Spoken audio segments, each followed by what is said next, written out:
Hey, welcome back to Wisco Fanatics. I will be riding solo today. Um, we have 8 games to go over today. I have Tyler's notes. I also have my own notes, obviously. So I'll be going over these next 8 games. Brewers are actually playing the finale versus the Dodgers right now. Hopefully, they're able to make a comeback. It is 2-1 right now at the top of the ninth. 2 outs, and Will Smith's up to bat. But we're going to recap games 2 and 3 of the Mets series, the Marlins series, and then this entire Dodgers series. So I'm going to hit the intro and we're going to get started here. Welcome to another episode of the Wisco Fanatics Show, where we cover the Packers, Bucks, Brewers, and Badgers basketball and football teams from an optimistic and realistic perspective. Wisco Fanatics is brought to you by Cardboard Legacy, Wisconsin's most complete sports card shop.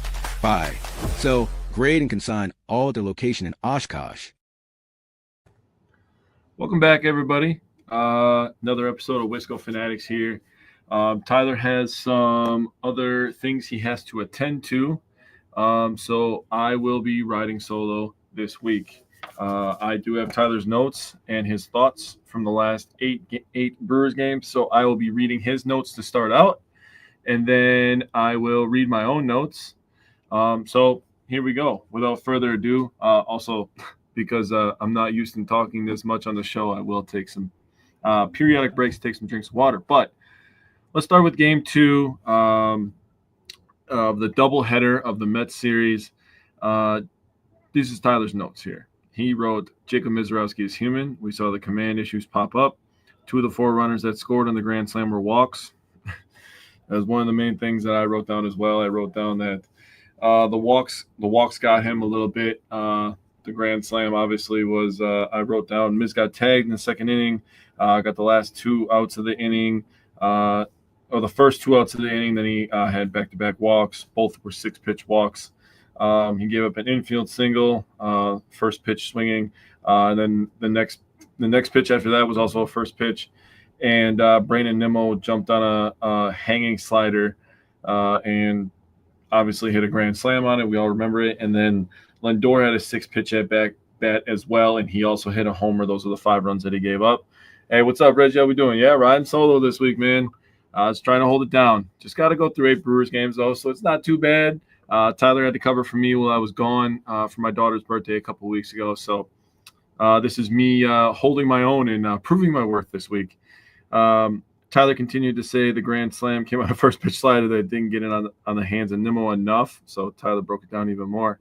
The following home run by Lindor was a good at bat to foul off a really good 1-1 changeup, but a high fastball came and Lindor caught up to it. Overall, Mizorowski's velocity was down in the game on all 4 of his pitches, including 1.1 mile per hour average on his fastball.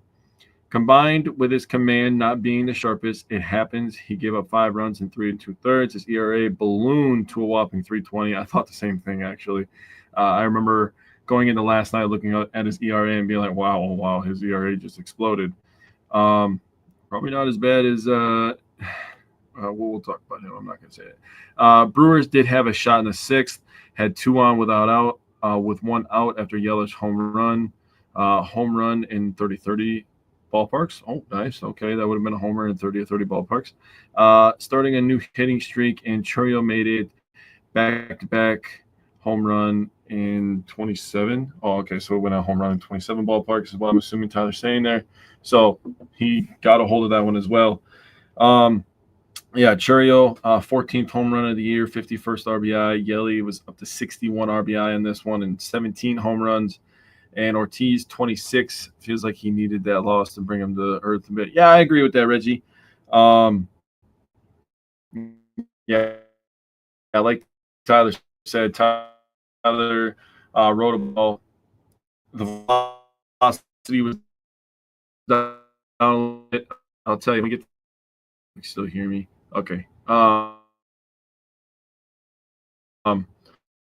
Pitch repertoire last night. He used the curveball a little bit more, so we'll talk about that shortly here. So let's move on. We got banners. Oops, I apologize. We're gonna go to game 3.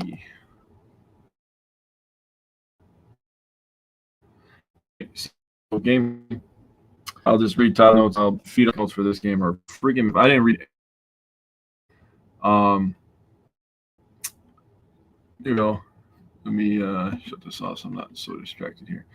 All right, so Brewers final game versus the Mets. Nimmo solo to start the bottom of the first. Other than that, the first 3 innings of this game were pretty quiet until the top of the fourth.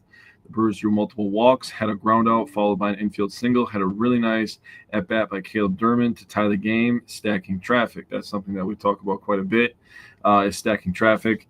In the first game, the Brewers only had 4 at-bats with runners in scoring position, so obviously that's not stacking traffic. Reggie said, I don't know if it's just me, but you're lagging super hard. I don't know if is it still doing it pretty bad? Let me know in the comments, my boy. He also wrote Jose Quintana versus former team had 3 earned runs, with one of which scored as an inherited runner versus Nick Mears. The double Mears allowed was the first hard hit the Mets had in the bottom of the 6th. All their contact versus Quintana was soft contact that just found holes. And that happens sometimes. That's one of those. The last game versus the Mets was one of those ones where you just go baseball. That's something that Tyler and I like to do. We go baseball. I mean, it is what it is. Finding the hit them where they ain't is a baseball saying. I talk all the time how I like a lot of baseball sayings because they have the best ones, man. So, can of corn is the all-time favorite. That's the best one. He also continued and said, after allowing the double, Mears did lock in and finish inning with 2 Ks. Yep, he looked like himself after that. I wrote down in my notes. Bottom of the 8th, Uribe was rolling until Soto poked a hit, but the 2-2 count to the next batter, and Uribe put a beauty in all capital letters, he writes. Of a slider right at the knees, and it gets called a ball. The next pitch, he walks. I'm getting a little tired of this shit happening to the Brewers in tight games against big market teams. Oh, boy, is that relevant to today's game. I don't know if anybody saw how they got the bases loaded before, but just saying. Yelich in the top of the 9th was originally called safe. Challenge overturned it. I don't think there was clear and conclusive evidence that he was out, but whatever. A perfect throw, and only a perfect throw gets him. However, we've had this conversation a ton of times. The Brewers win games by causing havoc on the bases. You can't support it when it works and then whine when it doesn't. If being aggressive worked 100% of the time, everyone would do it. Tyler has said that I don't even know how many times, probably more times than the Brewers have been called out on plays where they're being aggressive, if I'm being clearly honest with you. And it still reigns true to this day. So I 100% agree with him. All in all, this is a weird series. Get an extra day off due to rain, play a doubleheader, and then the third game starts 45 minutes late, also because of the weather. Yeah. I wrote in capital letters something that I said last week after game 1, put a fucking roof on there. I mean, good Lord. The Brewers are about to celebrate a 25-year anniversary for having a retractable roof. You see all these new NFL stadiums with retractable roofs and all these fancy things that they can do with it. We have the technology now. You could probably make them quicker than American Family Field is, honestly. But that one's still a beautiful, beautiful roof. It allows you to play in the sun. It allows you to not play in the rain. So I just think that in baseball, it should be required that you have a retractable roof. I literally don't care what excuse you have. Tie ball game, I like hearing that. I had to shut it off because I was going to sit here and watch the game because that's just what I want to do. But here we are talking Brewers. Wes, keep me updated, my man. I would appreciate that.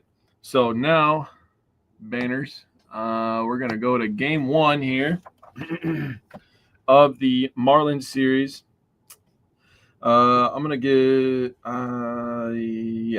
I got some stuff I'll go over here in a sec. Tyler's notes, not Priester's best outing, but we've seen him bounce back from worse, so I'm not worried. Marlins came into this game hot. Yes, they did. I was talking last week how they had won 8 in a row, and Tyler wrote that down in his notes as well. They won 8 in a row in 4 straight series and were 3rd in the NL East when the Brewers came in. Yeah, the Marlins were playing really, really good baseball when the Brewers decided to go down there and take a couple games from them. The story of the game is Aaron Ashby needed just 32 pitches to go 3 and 1/3 scoreless innings with 3 Ks, no walks and no hits. That's picking up your teammate in a massive way. Yeah. I got to talk about Aaron Ashby. 2 1/3 He absolutely dominated, and the way that Aaron Ashby is pitching right now, he is going to be a major weapon for the remainder of this season. The second half of the season is going to be really, really interesting. If the Brewers can find a way to, we heard in the comments here that it was a tie game from Wes. What's up, Dan? How we doing, my man? If the Brewers find a way to sweep the Dodgers, and let's just say, we're playing hypotheticals here. The Cubs end up losing to the Twins tonight, and they lose tomorrow. The Brewers have an off day tomorrow. All of a sudden, the Cubs are still on the road. They're going to play the Yankees in New York. The Yankees are much better in their Little League ballpark than on the road. And the Cubs, they could scuffle, and the Brewers could find a way. I know they go to Seattle, I believe, after this series.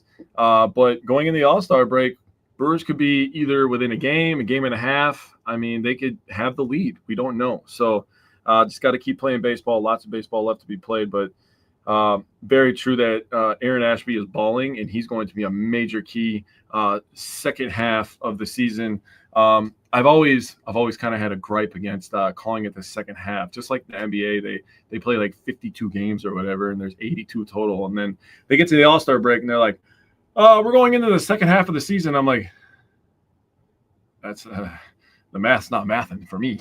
But, it is what it is. It technically is the second half, if you want to call it that. So Tyler also wrote, Uribe and McHale did their thing as well, and the Brewers ended another winning streak.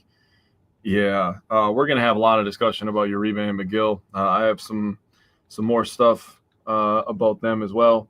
As for the offense, bottom of the order, getting it done again. Durbin and Ortiz combined to drive in 3 runs and score 3 runs. We talked about it a ton last week. The bottom of the order stepping up offensively directly correlates to the Brewers starting to win more games. Yeah, and that's absolutely what happened.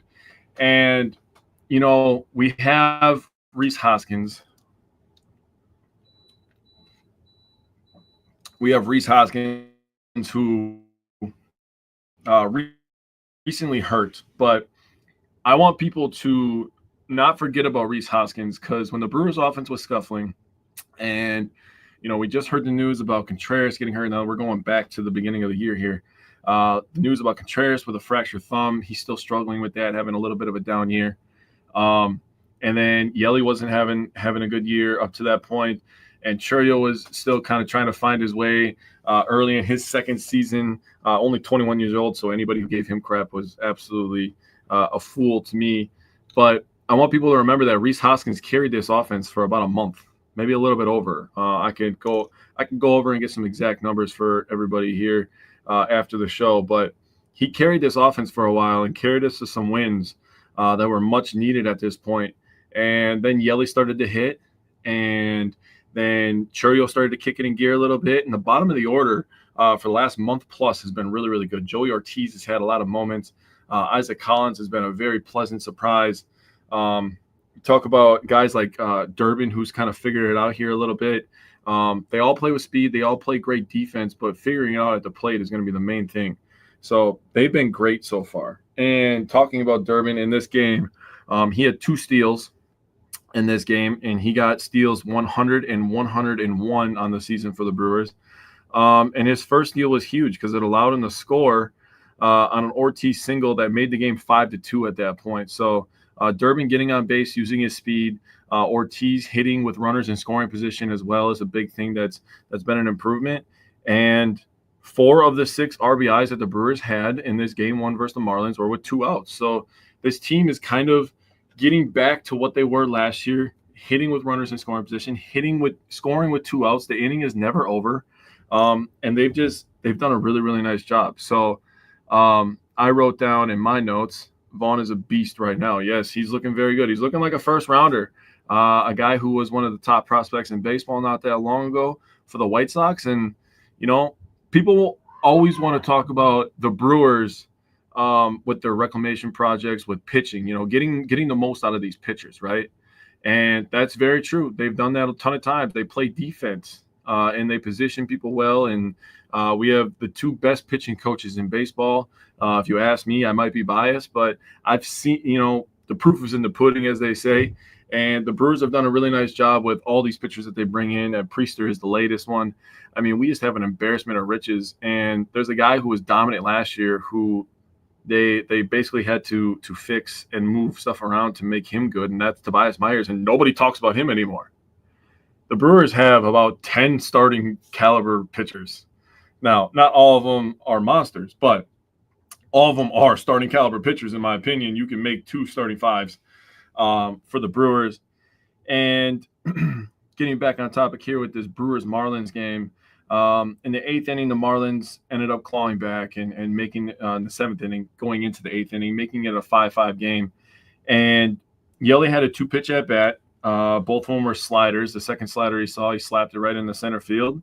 And Churio had a 5-pitch at bat. Didn't see a slider till that 5th pitch, and he ended up crushing it to the left and gave the Brewers the lead after Uribe. Then Uribe comes in the bottom of the 8th, holds them, and then McGill took over for the 9th, and he gets the first 2 outs, and you're like, all right, nice. We're gonna cruise to this win real quick, and then of course he has to make it interesting, because what is sports without drama, right? That is, if it's your team, you don't want the drama because it's either going to be fantastic or it's going to be a catastrophe.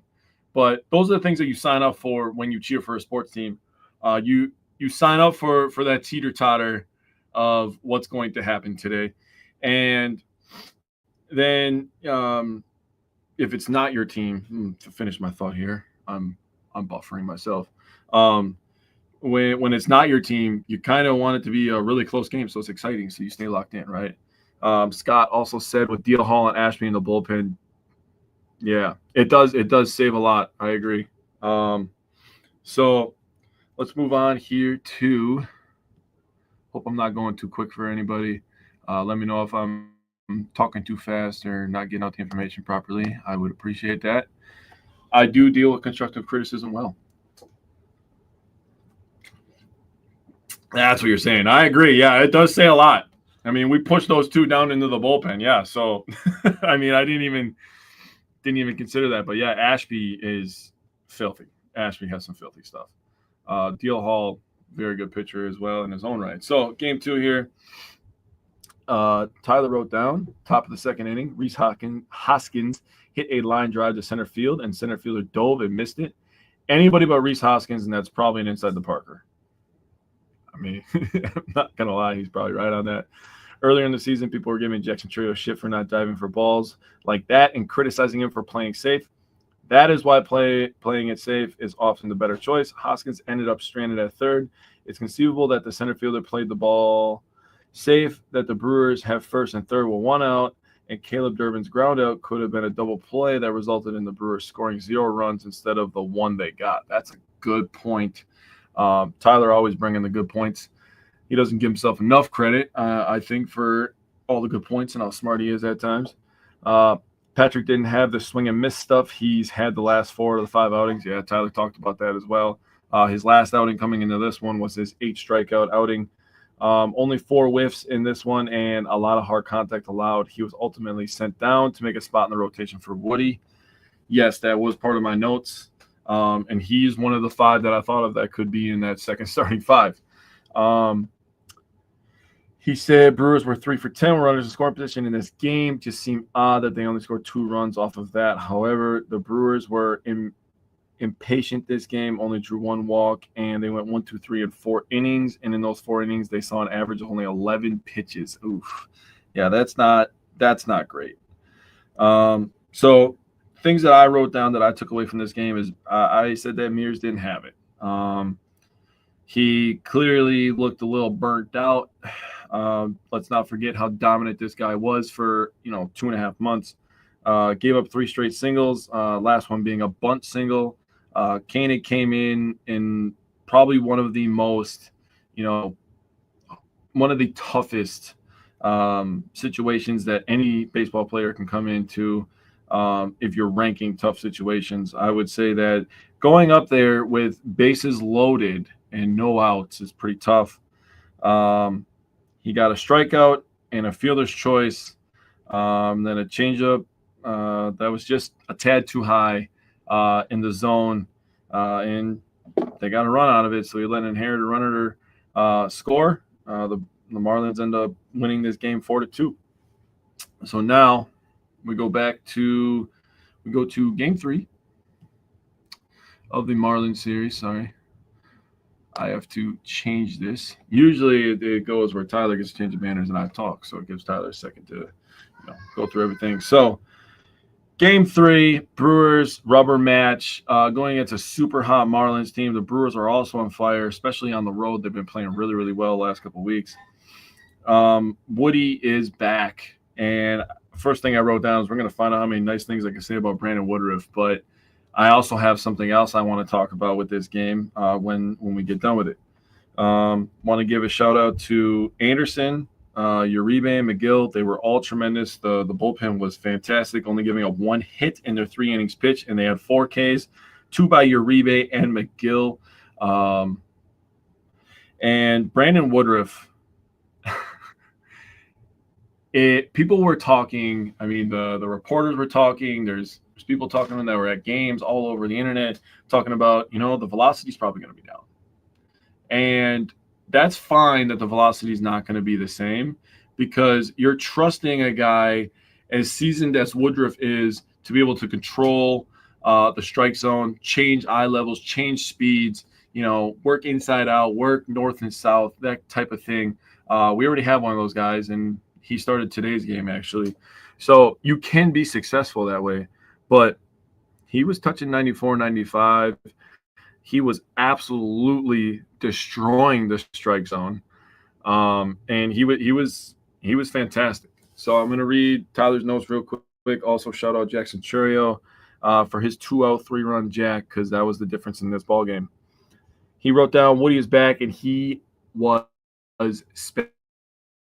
spectacular in all caps. Struck out 2 in the first inning, delivered a 7-pitch second inning, hit 96 with his fastball in the third. His breaking stuff looked good. His fastball was good. Got 2 backwards Ks in the fourth, and he was flying through this game until an 0-2 breaking ball was too high. Got hit for a solo homer, following which Woodruff promptly struck out the next batter on 4 fastballs. He pitched 6 full innings on only 70 pitches. That is super efficient. They were trying to attack him early. I think the Marlins kind of expected him to have some nerves, which I'm sure he did. But, we got to the bottom of the 10th. Are they losing, Trevor? I turned the game off. I did actually see that. I will be talking about that shortly. I'm trying to give the right amount of respect to these Marlins games real quick so I can get to the Dodgers games. What was I talking about? Oh, so I said Woody was fantastic. I think the Marlins were expecting his velocity to also be down. Tyler also wrote that Monasterio and Yelich played good defense in this game. Yelich early in the game did a good job cutting off a ball and making a good throw to turn a double into a single and made a sliding catch on the warning track for the 3rd out of the 8th inning. Dude, that sliding catch, I was like, whoa, I forgot that you have a pretty good glove, actually. The only thing wrong with Yelich, he doesn't have the strong arm. Also, you'd want to take off the wear and tear on his back as much as possible. But Monasterio, dude, we got to have a conversation about this guy. This guy's playing multiple positions, second, third, shortstop. He's playing good defense at all of them. Okay, Frelick on 3rd, 1 out. Thank you, Scott. Keep me posted, please. Frelick's the perfect guy. Just hit it deep enough. He's got plenty of speed to get home. Also wrote that Monasterio just been playing tremendous defense, and he was hitting the ball pretty hard. He's getting good swings. So Monasterio, valuable asset to this team. He's earning his spot on this team again, back-to-back years. He wrote down Abner in his last couple appearances has looked as good as he ever has, and Sunday was electric. I've said it before, and I'll say it more. He has 2 electric pitches. I'm going to tell you something, man. I'm going to tell you what I wrote down. Abner Uribe was a goddamn pimp on Sunday. Yeah, I agree, Trevor. Abner Uribe was up there with swag, dude. He basically, now, I don't know who's a fan of cussing. Did they win? I hope they won, Trevor. The thing about Abner Uribe that I wrote down, yes, Brewers won. Let's go, baby. Hell yeah. Swept the Dodgers. Love to see that. The thing about Abner Uribe on Sunday, and I wrote this down in capital letters. I don't want to show it because I don't know how people are with cussing. I'm still going to cuss. So cover your ears if you want. He was up there. Every pitch was a fuck you pitch. Every pitch that Abner Uribe threw on Sunday was a fuck you pitch. He didn't give a shit who was up there. I was watching that game. I was geeking out. First couple of pitches, I'm like, who the hell is this guy, man? He's walking different. The energy's a little different. I love that, Scott. That's fantastic. And he was just up there doing his thing, man, and he got 2 big-time strikeouts. Trevor McGill was fantastic as well. The back of this Brewers bullpen is as good as it's ever been. It always feels like the Brewers have a good setup man and a good closer, at least for the last, I don't know, 8-9 years. They've been super good at that. Obviously, all the, reliever of the year awards that we've won over the last couple of years. And we got 2 guys that could win it as well right now. So they've been awesome. So now we get into Dodgers game 1. Hell yeah. Love that, Taylor. So let's get into this first Dodgers game here. I will read Tyler's notes, and I will get into my thoughts. So, well, actually, I'm going to say my first thought. 2 NMKE. I love that. Pretty sure it's the first time the crew has swept the Dodgers in Milwaukee. Oh, that's interesting if that's true. Yeah, Wes. I mean, honestly, you could talk about Wes said that Miz with that youth energy rubbing off on everybody. Yeah, lots of offense in game 1. I will say the thing about the Brewers is they have a really good collection of guys who are young, like young players. You don't think about Bryce Terang as being young because he's been here for a couple of years, but he's still super young. Churio obviously super young. Mizorowski's only 23 years old. Sal Frelick's of the world. I mean, Contreras isn't super old. You got a nice mixture. I mean, you think about Caleb Durbin and Joey Ortiz. I mean, they are a young team. Abner Uribe is very young. They got a lot of young guys. Yeah, I agree. So we get into this game 1. I will say to run an all-star pitcher and not allow him to record a single inning that's God's work. The baseball gods were looking down on us like, yeah, you know what? We're sick and tired of the Dodgers too. Also, after today, we sent them to their 6th straight loss. Love that for us. I hope they just continue to lose. It's disgusting that they can lose 6 straight and still be 18 games over 500, by the way. Think about that for a sec. So Tyler wrote, Brewers got back to being patient against all-star Yamamoto. They made him throw 41 pitches to record only 2 outs, aided by an error. I know, yes. That was a terrible play by Mookie Betts. That was an abs, he said, but the Brewers chased him in the first inning. Fun fact, this game was broadcast in Japanese. I didn't know that. That's actually funny. That is absolutely a tone setter for the series. That first inning included Andrew Vaughn's first at-bat as a Brewer, and he hit a 3-run dinger, bringing familiarity to his first at-bat as a Nashville Sound after the Brewers traded for him when he hit a grand slam. Shout out to Andrew Monasterio for driving in the 5th run on the first inning by just putting the ball in play. His role is far from defined, but his job is far from safe. And yet he showed up every day and plays focused baseball and does it with a smile on his face. You cannot not love this guy. You can't not love this guy. Scott said, I like we don't need home runs to win games. The homers come, but we win in many ways, like today. I agree, Scott. We've talked about that. I don't even know how many times. 1,000, 100,000, 1 million times, 100 million times. We've talked about all the different ways all of our teams can win games. I will say the lack of power does concern me a little bit for the playoffs. So I do think, with the embarrassment of riches that we have with pitching, I do think that they can afford to let go of 1 or 2 guys. I don't know about shortstops or third baseman or first baseman down there. I don't really want to get rid of any of those guys, but the way that they're playing right now, I think a power bat would really send this team over the top. Trevor said, I'm starting to hate people on MLB Network. They only be talking about the Dodgers, and right now they're saying the Dodgers are having an off day and the Brewers got lucky. Hey, man, that's the thing about it, man. Being the small market, you kind of just have to accept some of this stuff and just kind of let it go. You can't let it bother you. they're going to say what they're going to say. The Brewers are going to go out there. They're going to compete. They're going to run hard. They're going to pitch. They're going to play defense. They're going to hit with runners in scoring position. They're going to win a whole bunch of ball games. Right now, the Brewers are hot, so we're just going to enjoy it. It is what it is. I will say they did a really nice piece on TNT TBS, did a really nice job talking about Mizorowski last night. So, we're starting to get a little bit more national respect. So Tyler continued to talk. He said, in comparison to the 41 pitches by Yamamoto, Freddie didn't hit 41 pitches until the top of the fourth inning. I didn't keep track of that. That's very good by Tyler. He pitched 6 beautiful innings. That he did do. Scoreless against one of the best lineups in baseball. He said, I don't give a shit who is hurt. They still have 3 MVPs in their lineup. Absolutely agree. He did it in 98 pitches, allowed 5 hits, only 1 walk, and had 7 Ks. This was easily his best start of the year. When considering opponent, I agree. Considering opponent, this is definitely Freddie's best start of the year. He 100% earned the All-Star the All-Star nod. He 100% is an ace. Last year, he took that title, and he battled for us. He goes up there every 5 days, and he pitches, and he gives everything he's got. He's going to give us at least 5. So I love Freddie, even though I used to mess his name up a bunch. Trevor went on to say, and before the game, they only highlighted Ohtani home run. What about Frelick's home run?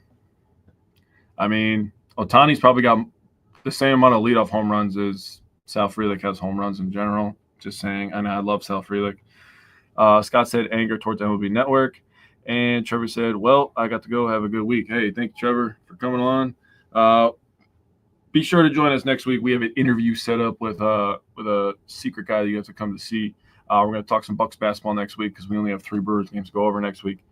So Tyler also went on to say the Brewers did a great job stacking traffic in the bottom of the 6th with 2 outs. Vaughn drew a walk. Collins had an infield single, and Terang delivered a 2 RBI single. In the bottom of the 7th, Yelich extended his hitting streak to 6 with a 2-run homer.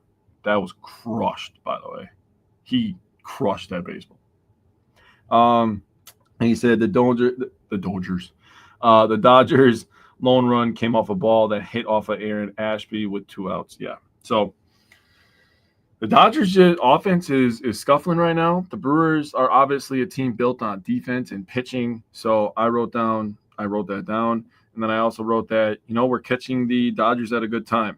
Half of the battle that you have in this game of baseball is when you're seeing people, and seeing the Dodgers right now is advantageous to the Brewers. So Brewers took advantage of that. They had a really, really strong first inning, and then they got to that 4 runs in the first inning, and then they kind of just coasted the rest of the way. I mean, well, not really, because they ended up scoring more runs, but they could have. The 4 runs is all they need. So now, move on to game 2. Move on to last night's game. And the first thing I'm going to say is, going into last night, I was anxious. I was like, okay, we're gonna find some shit out about Ohtani. We're gonna find some shit out about Mizorowski. Sorry, I was reading that he gave up the home run to Ohtani in the first. But we're gonna find some stuff out. Mizorowski coming off his first bad start of his career, going up against his Dodgers team, which was very hungry for a win. I don't care who you are. I actually heard this on the radio today, and they were talking before today's game saying that if the Brewers win today, it's not going to bother the Dodgers at all. They don't care. They're still going to make the playoffs. Well, I don't care who you are. I don't care what team you are, who's on your team, your logo, your city. I don't give a shit about none of that. Nobody wants to go on a 6-game losing streak. That's not good. You could be the Cubs, and you could be 50-0. They don't want to go on a 6-game losing streak. That's not how this works. You want to continue doing all the small things correctly and put some wins on the board. That's what the goal is every single day. So, anyways, getting back to the Mizorowski point, we were going to find out some mental toughness things about him. Obviously, giving up the grand slam, and then the home run after to Lindor in his last start kind of got jumped a little bit, and that was probably an eye-opening learning experience for him. And now you're going against the Dodgers, and like Tyler stated before, they have 3 former MVPs, and they are right in a row. So you're going to see all of them right in a row. And that's intimidating for a young kid, especially a 23-year-old who's just a flamethrower, man. And he was more than fantastic. So Tyler wrote down here, we'll go over some of his points real quick. He said Mizorowski had Ohtani down 0-2. And Ohtani steps out of the batter's box, redoes the gloves. I knock over my stuff here. He redoes the gloves, takes a deep breath, and of course, then he threw a second curveball in a row that was too high, and Shohei doesn't miss those. That's true. After that, Miz struck out 5 straight batters. Also true, including Mookie Betts and Freddie Freeman. The batting average, the average batting average of those 5 players is 270. Not bad at all. After that, he allowed a single and then got another K. In the top of the third, he gave up a double. And then his second time facing Ohtani, struck him out with a curveball on the 8th pitch of the at-bat. Baseball justice. And then got Freddie Freeman and Conforto out on strikes again also. He had 10 Ks through 4 innings pitched, 12 Ks through 5. And in the 6th, Murph let him go back out. And thanks to a web gem by Andrew Monasterio to get Ohtani out at the plate, the Brewers held on to their 2-1 lead. Yeah, that play by Monasterio was disgusting. For him to, track that ball down and then athletically be able to, in one motion, throw to home plate, I was like, whoa.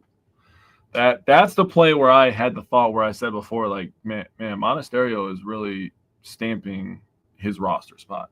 I have a comment that I have to read. I apologize. Wes said, had that bounce on the mound. Yes, he did. He had the swag going again. These young guys, him and Paul Skeens, they all kind of do that where, they think they throw the perfect pitch and they should be called a strike, and they do that little bounce off the mound. I mean, the emotion, I think, is the thing that, if you're talking about youth, the younger players are usually the more emotional ones. So him showing some emotion is a good thing. Usually the older guys are the more stoic guys, the ones that are like, yeah, I've been here before. I've done this before. I've got big-time strikeouts. I've been in the playoffs. I've faced these guys a number of times. Like, that's usually, the older guys that do that. But Mizorowski, first time facing the Dodgers, impressive stuff. Tyler wrote down the bottom of the 4th, marked William Contreras' second infield single. Yeah, the first one was a beauty.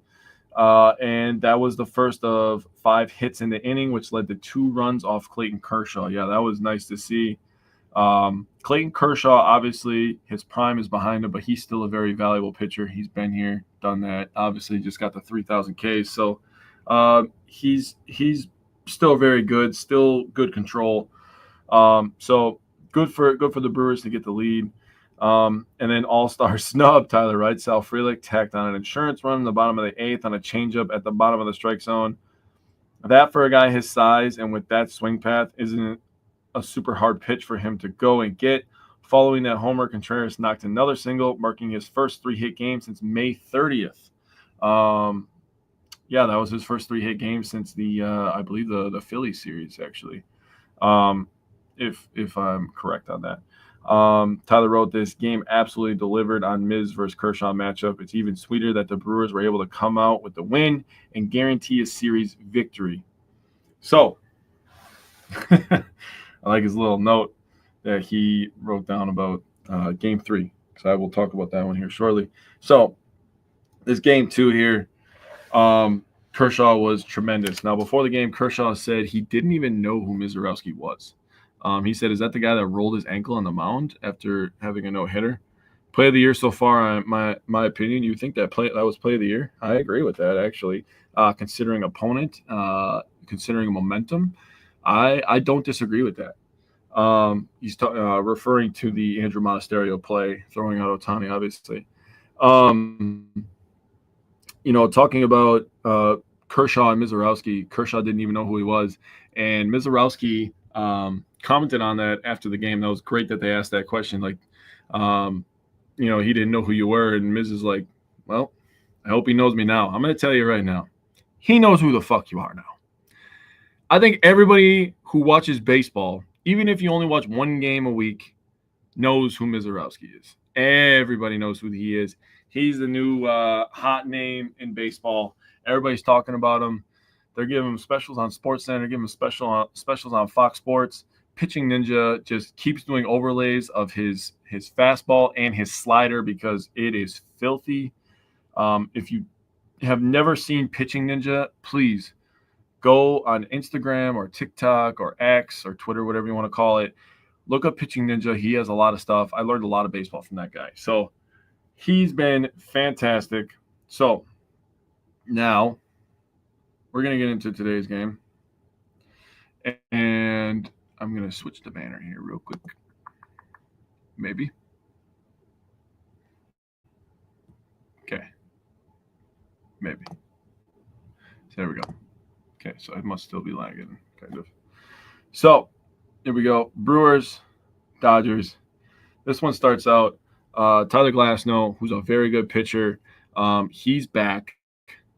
His first start since April, if I remember correctly, and he was dominant for 5 innings, giving up 2 hits, had 3 walks and 5 Ks. And then on the other side of things, you got Quintana, who is also very good. Now, I said last week he has not had a start lower than 5 innings. That's important when the Brewers are using their bullpen as much as they have. And today he ended up going 6, had the 4 walks, 4 Ks, 1 earned run, and 2 hits. So he was tremendous. Aaron Ashby, he wasn't as many nice things I've said to him today. He didn't have the command as much today, giving up to 2 walks and the 1 earned run, 1 hit, 1 run.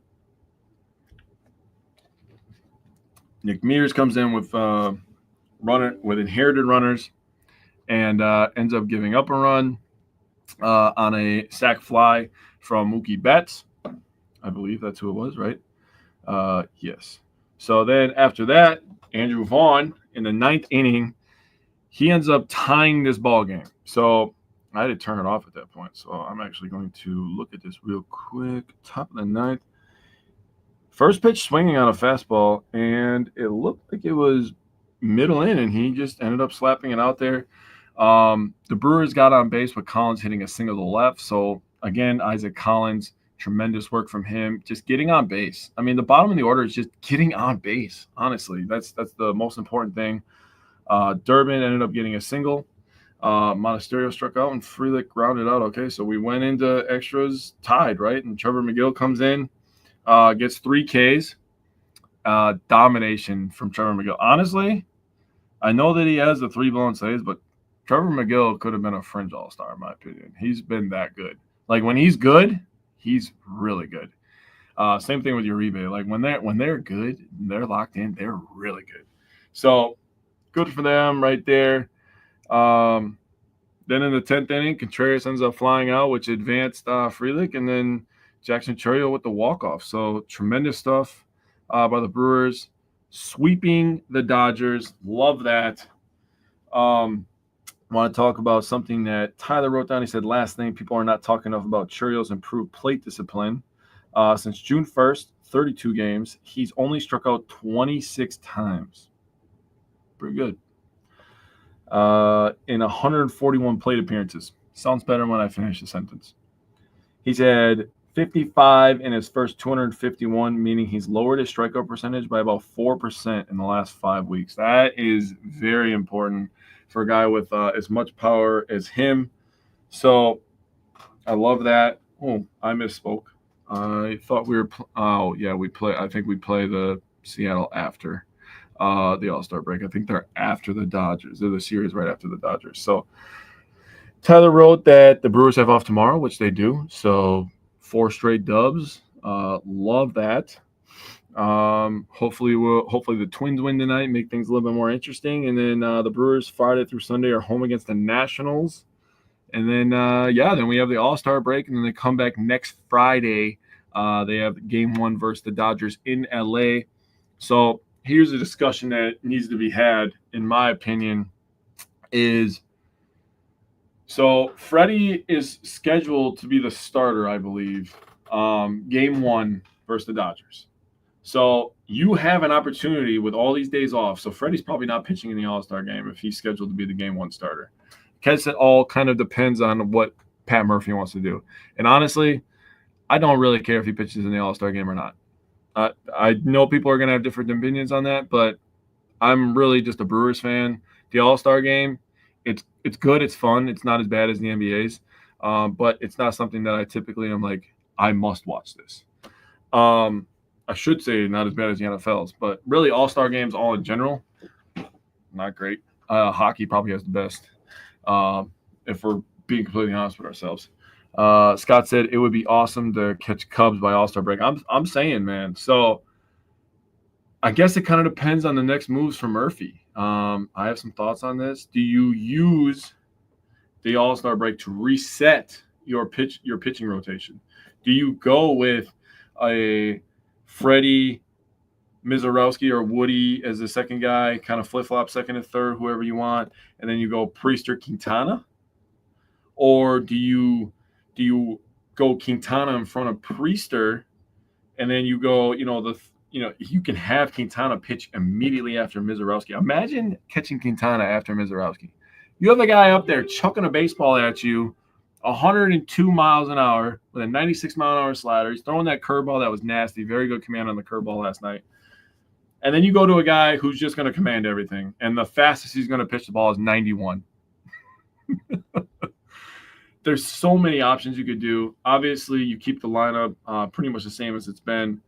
Yeah, Nestor Cortez is another guy that they have to consider. So what's going to happen with that? I honestly think that he's a trade candidate. I know, as crazy as that sounds, I think that Nestor Cortez is a trade candidate. So you have Freddie. He's the number one. He's the ace. You can miss me with everything that you think about Freddie. He's been the guy.